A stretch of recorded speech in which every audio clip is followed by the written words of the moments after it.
What it do, Jive Turkeys, and welcome back to the Controversity. I'm your host, Elliott-Carter, and I got some breaking news, kind of.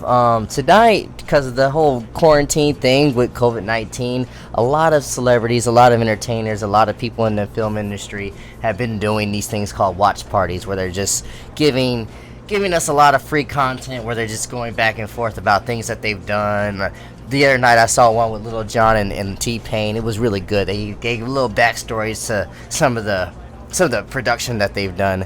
But James Gunn has recently got on Twitter and did a watch party of his first Guardians of the Galaxy movie, Vol.1, and he gave us a little bit of exclusive, some more commentary. I mean, there's some still on his DVDs, but he gave us a little bit more on Twitter, and I found 3 of my favorite ones. I was like, holy crap, my mind's a little blown right now. So let's start with the first one. Somebody asked a question I actually asked. I talked to a bunch of my nerd friends as well, because you would think when Peter got back on Earth after Endgame, you would think, all right, the place is looking a little different. Let me check out Kansas. Let me see what my uncle is up to, or grandfather is up to, and stuff like that. You would think Peter would want to check out Earth. Well, somebody asked a similar question, why didn't he want to stay on Earth? And James Gunn responded, Peter despised being back on Earth and got off the planet as soon as possible. He was, as soon as he freaking could, sorry. He associates it completely with his mother's death. So he has, it's bad juju over there. He doesn't like to be on Earth because it just brings him back bad memories on Earth. The thought of his mother. Last time he was on Earth, his mother just died right in front of him. So that's understandable. I did not even think about that. You would think that would be common knowledge, but interesting. He did not want to stay on Earth. He got on the spaceship and left with Thor as soon as he could. All right, next tweet.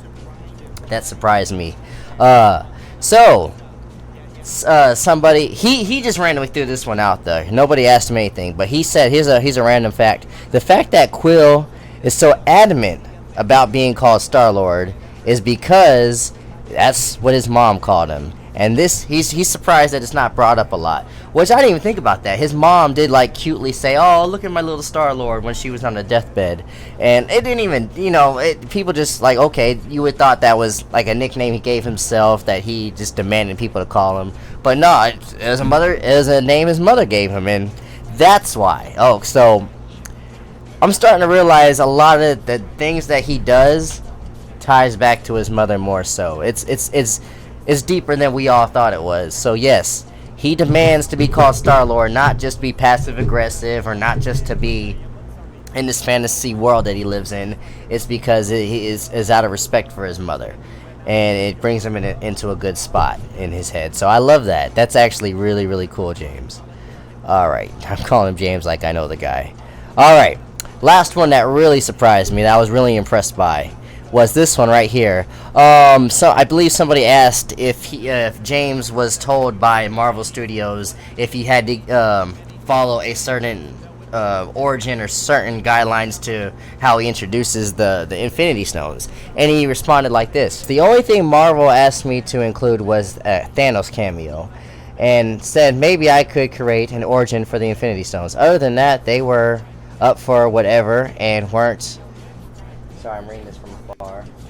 Set on any one way of handling things. So that is a huge bomb right there, because I assumed that Marvel has this outline that they do with their movies. I just assumed that they said, "Hey James, you can make your own movie, but you have to follow these guidelines of the Infinity Stones, because the Infinity Stones are the main thing that tie in all these other Marvel movies." Of course, you have Captain America, you got Thor, you got the Avengers, you got all the ones that do include an Infinity Stone.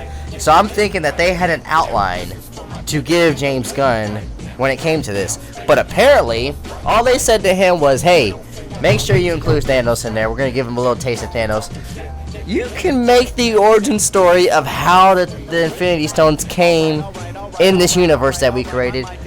So we have James Gunn to thank about the origins of the Infinity Stones, of where they are and how they came about, and it seems like all the other directors and writers had to write around that. So that is very, very interesting. It's like a kind of a game of telephone. He started that off, and then all the other writers had to you know, give and take from what he wrote when it came to that bit that he did in the Collector's Studios, about the origins of the Infinity Stones. That was really, really interesting. I did not know that. I just assumed Kevin Feige made him do that part. I knew that they gave him a lot of free reign, but I really thought that was a Marvel Studio thing. So that is props to James Gunn with that. That's great writing right there, and props to everybody that wrote after that, because wow, cool. So this was the watch party of Guardians of the Galaxy Volume 1. Hopefully we'll do a second one. That'd be cool. Anyways, if you like this video, please like and share this video. Subscribe to the channel. Help keep a brother off the streets. Love, peace, and chicken grease.